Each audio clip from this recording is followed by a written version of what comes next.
അസ്സലാമു അലൈക്കും വറഹ്മത്തുള്ളാഹി വബറകാതുഹു. ധാരാളം സ്ത്രീകളും പുരുഷന്മാരും കുട്ടികളും എല്ലാവരും ഉള്ള ജമാഅത്താണെങ്കിൽ അവിടെ എങ്ങനെയാണ് ജമാഅത്തിൽ നിൽക്കേണ്ടത്?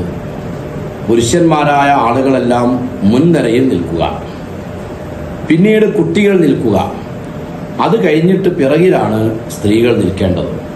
ഇങ്ങനെയാണ് ധാരാളം പുരുഷന്മാരും സ്ത്രീകളും എല്ലാവരും ഒരുമിക്കുന്ന സമയത്ത് ജമാഅത്തായി നിൽക്കേണ്ടത്.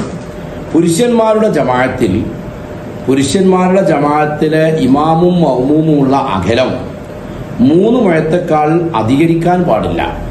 3 മുഴ എന്ന് പറഞ്ഞാൽ 4.5 ഫീറ്റ്. 4.5 ഫീറ്റിനേക്കാൾ അധികം അകലത്തിൽ നിന്നാൽ അവർക്ക് ജമാഅത്തിന്റെ കൂലി ലഭിക്കുകയില്ല. അതുകൊണ്ട് തന്നെ 4.5 ഫീറ്റിന്റെ ഉള്ളിലായിരിക്കണം സഫുകൾ തമ്മിലുള്ള അകലവും ഇമാമും സഫും തമ്മിലുള്ള അകലവും ഉണ്ടാവേണ്ടത്.